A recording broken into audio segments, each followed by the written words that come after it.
We are back with coverage of today's breaking news from Alexandria, Virginia. We are here at the Capitol monitoring the latest as to what's happening.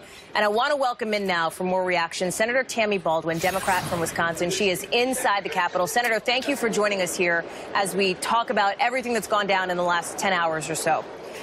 And I have to start with the question that a lot of people on the Hill are discussing right now, which is the idea of security for members of Congress. Is this a tipping point when it comes to lawmakers feeling vulnerable? Do you feel safe and secure on a day-to-day basis?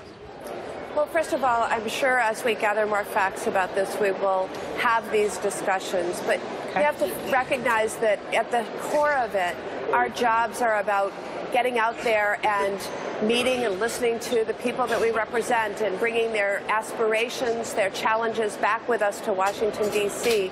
And it is a delicate balance between personal safety and those job responsibilities, and frankly, why I do the job. So it's a tough balance, but it's one that I always want to err on the side of accessibility to the people I represent. Senator Lankford, one of your colleagues from the other side of the aisle, was on this program a little bit earlier, and he talked about discussions perhaps happening within appropriations with the Sergeant at Arms. There was a discussion earlier today on the House side with all of its members about people receiving death threats, people potentially considering moving offices into, say, courthouses for more security. I understand your point on wanting to remain accessible. At what point do you fear that events like today might change that calculus? Well, this is a democracy, and we are going to have some tough debates about this. I certainly know in the Capitol complex, as members of Congress travel in groups to various locations, there are fairly extraordinary security protections usually in place, but not so much at other instances. And we will have to do a thorough review, especially as we review the facts that emerge after this tragedy. And I haven't had a chance to say this yet, but my thoughts and prayers are so much with Representative Scalise and with the U.S. Capitol Police, who acted so quickly and courageously, and all of the victims of this morning's shooting. Capitol Police being hailed as heroes here in this situation. You interact with these folks every day. Absolutely. And they averted something that could have potentially, according to eyewitnesses, been much more extensive, and they run into harm's way as they did this morning, and we owe them so much respect.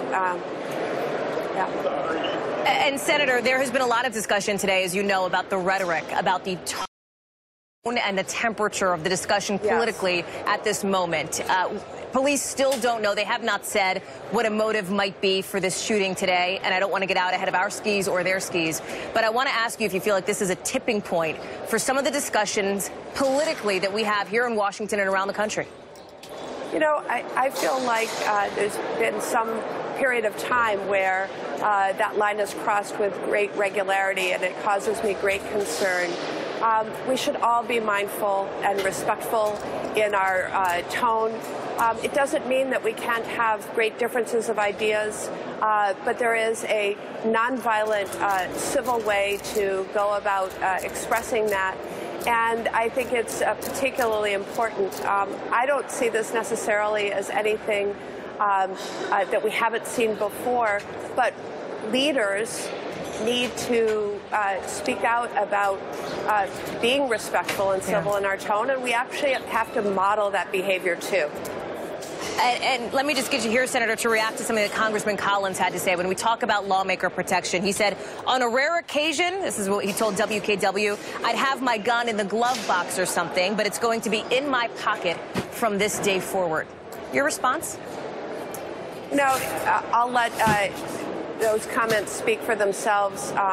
Again, for me, what is most important as we get into this debate is that we not retreat to partisan corners, but instead look at this as a collective challenge we have to be effective and accessible representatives of the people who sent us to Washington to do their business, as well as obviously being prudent and cautious about personal safety of ourselves and those around us, including those who protect us.